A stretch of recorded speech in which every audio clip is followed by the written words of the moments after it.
Perkenalkan, nama saya Matthew John Anderson. Sini saya akan menjelaskan hasil buku kerja 1, 2, dan 3 saya. Kewirausahaan bergerak dari sebuah ide menjadi sebuah usaha.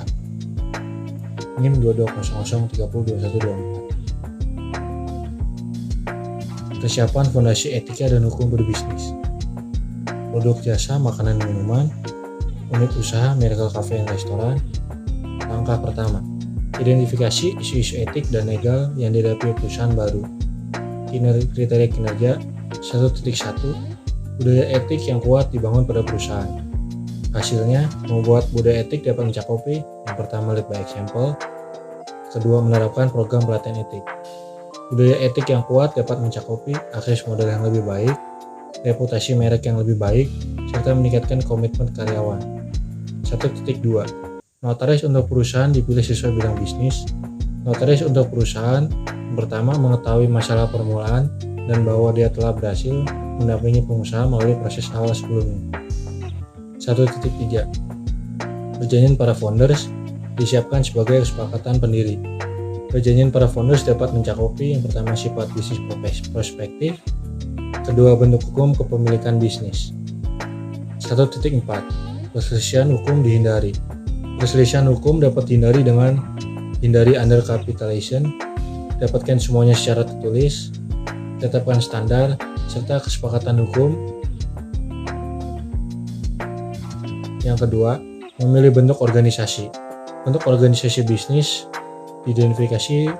Bentuk organisasi dapat mencakupi sole proprietorship, kepemilikan tunggal. 2.2. Isu-isu dipertimbangkan dalam memilih bentuk hukum kepemilikan bisnis. Isu-isu memilih bentuk organisasi dapat mencakupi biaya pendirian dan pemeliharaan formulir hukum, serta pertimbangan pajak. 3.3. 3.1. Persyaratan izin usaha dipenuhi. Persyaratan izin usaha dapat mencakupi syarat mengajukan SIUP online untuk perusahaan perseorangan. Yang pertama, butuh fotokopi KTP pemegang saham perusahaan, fotokopi NPWP, fotokopi SITU, neraca perusahaan, materai 6.000, foto direktur utama atau penanggung jawab pemilik perusahaan dengan ukuran 4x6 2 lembar, surat izin lain terkait usaha yang dijalankan. 3.2. Izin pajak penjualan. Isi pajak penjualan adalah pajak sebelum pajak pertambahan nilai atau PPN yang dipungut atas transaksi penjualannya. 3.3. Izin dan izin kerja profesional dan pekerjaan didapatkan. Izin dan izin kerja profesional dan pekerjaan dapat mencakupi yang pertama, Peraturan Menteri Pariwisata dan Ekonomi Kreatif Nomor 18 Tahun 2016 tentang pendaftaran usaha pariwisata atau Permenpar 18/2016. Kedua, Peraturan Menteri Pariwisata dan Ekonomi Kreatif Nomor 10 Tahun 2018 tentang pelayanan perizinan berusaha terintegrasi secara elektronik sektor pariwisata atau Permenpar Nomor 10 Tahun 2018. Yang ketiga, UUD Republik Indonesia Nomor 13 Tahun 2003 tentang ketenagakerjaan. Keempat, Undang-Undang Nomor 18 Tahun 2012 tentang pangan. Kelima, Peraturan Menteri Pariwisata dan Ekonomi Kreatif Nomor 18 Tahun 2016 tentang pendaftaran usaha pariwisata.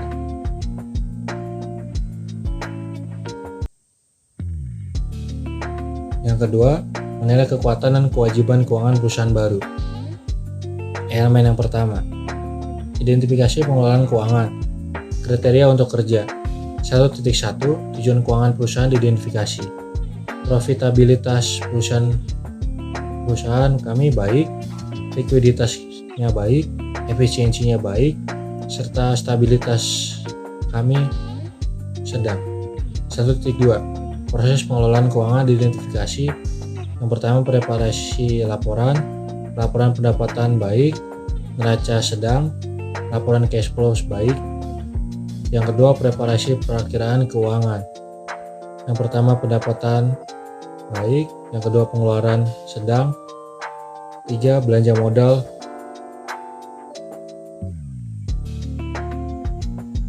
Belanja modal baik. Preparasi proforma laporan keuangan, laporan proforma pendapatan baik, laporan proforma neraca sedang, laporan proforma cash flow baik. Analisis berjalan dari hasil-hasil keuangan. Rasio analisis baik, mengukur hasil dibanding neraca baik, mengukur hasil-hasil dengan norma industri sedang. Laporan historis keuangan diidentifikasi, laporan keuangan baik, neraca sedang, laporan cash flow baik. 1.4 Perakiraan keuangan diidentifikasi, laporan keuangan historis perusahaan diikuti oleh persiapan perakiraan baik, perkiraan penjualan untuk perusahaan baru didasarkan pada perkiraan penjualan dan rata-rata industri yang baik atau pengalaman memulai usaha sejenis sedang, perkiraan penjualan untuk perusahaan yang ada didasarkan pada 1. Catatan penjualan terdahulu, 2. Kapasitas produksi dan permintaan produk saat ini, dan 3. Faktor apa pun yang akan mempengaruhi kapasitas produk dan permintaan produk pada masa depan. Baik. 2.1 Laporan proforma diidentifikasi. 2. Identifikasi proforma laporan keuangan. Proforma laba rugi sedang, proforma pendapatan baik, proforma neraca sedang, proforma arus kas baik.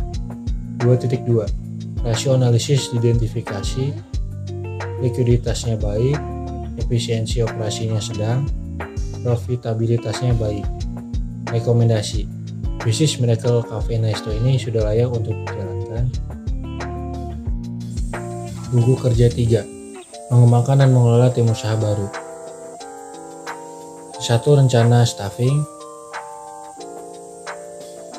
Kedua, rekrutmen, pelatihan, dan mempertahankan tim. 2.1 Rencana seleksi dibuat berdasarkan kriteria seleksi, kebutuhan bisnis, dan persyaratan hukum. Rencana seleksi: saluran dan teknologi yang tepat, serta mengiklankan lowongan untuk kebutuhan staf, pelamar terpilih, kemudian jadwalkan wawancara dan beritahu orang yang relevan tentang waktu, tanggal, dan tempat. 2.2 Proses seleksi dilakukan sesuai dengan kebijakan dan prosedur bisnis. Proses seleksi mencakup proses wawancara dan menilai kandidat berdasarkan kriteria seleksi yang disepakati, hubungi pengambil keputusan untuk laporan pengambil keputusan, melengkapi dokumentasi yang diperlukan sesuai dengan prosedur organisasi dengan memperhatikan kerahasiaan dan persyaratan privasi. 2.3 Internalisasi atau induksi anggota tim dilakukan untuk menyadari tanggung jawab dan persyaratan kinerja mereka sesegera mungkin dan mengambil kesempatan untuk melatih anggota tim yang tidak terbiasa dengan prosedur bisnis. Internalisasi atau induksi anggota tim mencakup yang pertama, menyediakan kandidat yang berhasil dengan kontrak kerja dan dokumentasi lainnya, memberitahu manajer dan staf tentang tanggal mulai kandidat, dan membuat pengaturan administratif yang diperlukan untuk pembayaran dan pencatatan karyawan, mengatur pelantikan kandidat yang berhasil sesuai dengan kebijakan organisasi. 3. Memenuhi kewajiban hubungan industrial, hak dan kewajiban di tempat kerja dari pemberi kerja dan karyawan diidentifikasi sesuai dengan persyaratan hukum dan kode praktik. Hak dan kewajiban di tempat kerja dari pemberi kerja dan karyawan mencakup hak memperoleh upah, hak mendapatkan kesempatan dan perlakuan yang sama, hak mendapatkan pelatihan kerja, hak mendapatkan kesehatan dan keselamatan kerja, hak mendapatkan kesejahteraan, hak untuk cuti. Kewajibannya: kewajiban ketaatan, kewajiban konfidensialitas, kemudian kewajiban loyalitas. 3.2 Prinsip hubungan industrial dikembangkan secara positif dan konstruktif. Prinsip hubungan industrial mencakup pertama, kepentingan bersama, pengusaha, pekerja atau buruh, masyarakat dan pemerintah, hubungan fungsional dan pembagian tugas, penciptaan ketenangan berusaha dan ketentraman bekerja, peningkatan produktivitas, peningkatan kesejahteraan bersama. 4. Mengelola staf. 4.1 Alasan pengembangan staf diidentifikasi. Alasan pengembangan staf: yang pertama, efisiensi, yang kedua, konsistensi, yang ketiga, mengatasi kelemahan serta kepercayaan diri. 4.2 Strategi dan program perkembangan staf dikembangkan.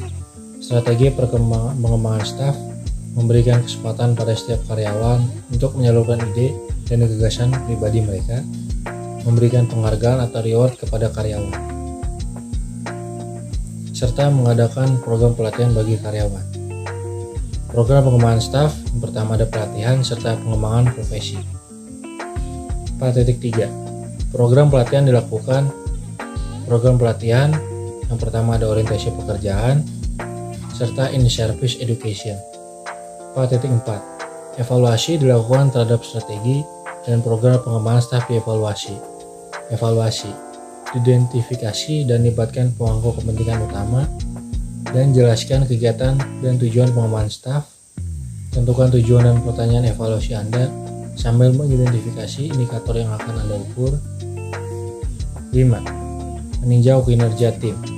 5.1 Hasil kinerja diidentifikasi kesesuaiannya dengan kinerja bisnis. Hasil kinerja pertama, pencapaian tujuan dan sasaran yang telah ditentukan sebelumnya. Kedua, efisiensi penggunaan sumber daya alam menghasilkan barang dan jasa. 5.2 Kompetensi identifikasi untuk meningkatkan kerja tim. Kompetensi, pengetahuan, keterampilan, serta sikap. 5.3 Tingkat pergantian staf diidentifikasi.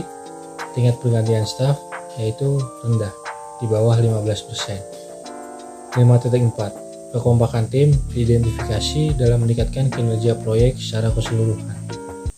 Kekompakan tim yang pertama ada kerjasama serta kompetensi bekerja sama.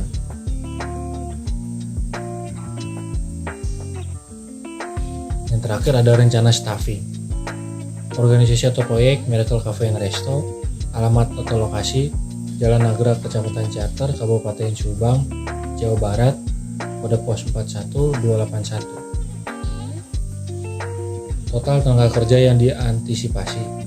Kategori okupasi, manajer restoran. Tanggung jawabnya pertama, menjalankan, mengendalikan, dan mengevaluasi visi dan misi perusahaan. Kedua, bertanggung jawab atas operasional restoran. Ketiga, mengatur dan mengevaluasi standar kebersihan, kesehatan, keselamatan, dan kesejahteraan karyawan. Tugasnya, yang pertama bertanggung jawab meningkatkan kualitas kerja karyawan. Kedua, memastikan semua berjalan sesuai dengan standar operasional prosedur yang ada. Ketiga, membuat laporan operasional kegiatan secara periodik. Keempat, mengontrol dan mengevaluasi kualitas menu dan kinerja pelayanan. 5. Mengatur dan mengevaluasi barang persediaan. Persyaratannya, jenis kelamin pria atau wanita, berusia 25-35 tahun, memiliki pengalaman di bidangnya minimal 2 tahun, memiliki jiwa pemimpin dan bertanggung jawab, pendidikan minimal S1. Kebutuhan pelatihan, mengontrol harga biaya bahan baku, makanan dan minuman. Yang kedua, membantu meningkatkan pendapatan. Jumlah tenaga kerja yang dibutuhkan adalah 1 orang. Perkiraan mulai bekerja tanggal 12 Desember 2022. Full time equivalent yaitu 40 jam per minggu. Perkiraan durasi kontrak 2 tahun. Kategori okupasi kapten atau leader restoran. Tanggung jawabnya yang pertama, bertanggung jawab atas kelancaran operasional area restoran. Yang kedua, mengawasi kinerja waiter atau waitress. Yang ketiga, bertanggung jawab untuk menciptakan suasana tertib dan keharmonisan kerja terhadap rekan kerja. Tugasnya yang pertama, mengontrol kebersihan lingkungan restoran mulai dari area parkir hingga toilet. Kedua, mengatur jadwal kerja staf. Ketiga, mampu mendisiplinkan staf dan bawahannya. Keempat, mampu memecahkan masalah sehari-harinya. Kelima, memberikan informasi tentang restoran kepada atasan. Persyaratannya, jenis kelamin pria atau wanita, berusia maksimal 35 tahun, pendidikan minimal S1, pengalaman bekerja minimal 1 tahun, memiliki penampilan yang menarik. Kebutuhan pelatihan, memiliki jiwa leadership, mampu bekerja multiple skill. Jumlah tenaga kerja yang dibutuhkan adalah 2 orang. Perkiraan mulai bekerja pada tanggal 12 Desember 2022. Full time equivalent 40 jam per minggu.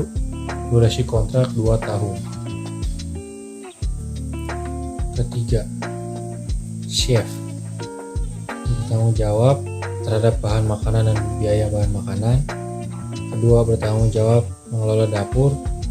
Serta tiga, membuat kreasi menu sesuai dengan tren yang ada. Tugasnya yang pertama, merencanakan menu makanan dan minuman, memastikan kualitas makanan baik dan harga sesuai, mengelola budget dan laporan keuangan yang akurat. 4, melatih dan mengembangkan staf lain. 5, mengelola dan menyimpan persediaan bahan makanan. Kriterianya jenis kelamin pria atau wanita, berusia minimal 25-40 tahun, pendidikan minimal S1, memiliki pengalaman memasak 1 tahun, serta dapat bekerja di dalam tim dan individu.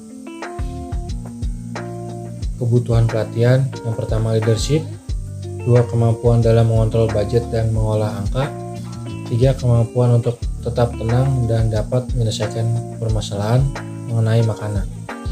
Jumlah tenaga kerja yang dibutuhkan adalah 3 orang, mulai bekerja tanggal 12 Desember 2022, full time equivalent 40 jam per minggu, durasi kontrak 2 tahun. Waiter atau waitress bertanggung jawab menjaga nama baik restoran dalam melayani tamu. 2, melayani tamu dengan ramah dan sopan. 3, meningkatkan citra restoran sehingga tamu datang kembali ke restoran. Tugasnya menata penampilan sendiri secara rapi, sopan, sesuai dengan peraturan restoran. 2, melayani pelanggan dengan ramah dan sopan. 3, mencatat dan memastikan pesanan tamu sesuai. 4, membersihkan area restoran. 5, menangani komplain ringan tamu. Kriterianya pria atau wanita, berusia minimal 20-30 tahun, dapat bekerja dalam tim dan individu, jujur, disiplin dan bertanggung jawab, pendidikan minimal SMK atau SMA sederajat, berpenampilan rapi dan menarik. Kebutuhan pelatihan, yang pertama grooming rapi, kedua dapat menangani keluhan, ketiga bekerja sesuai SOP yang berlaku.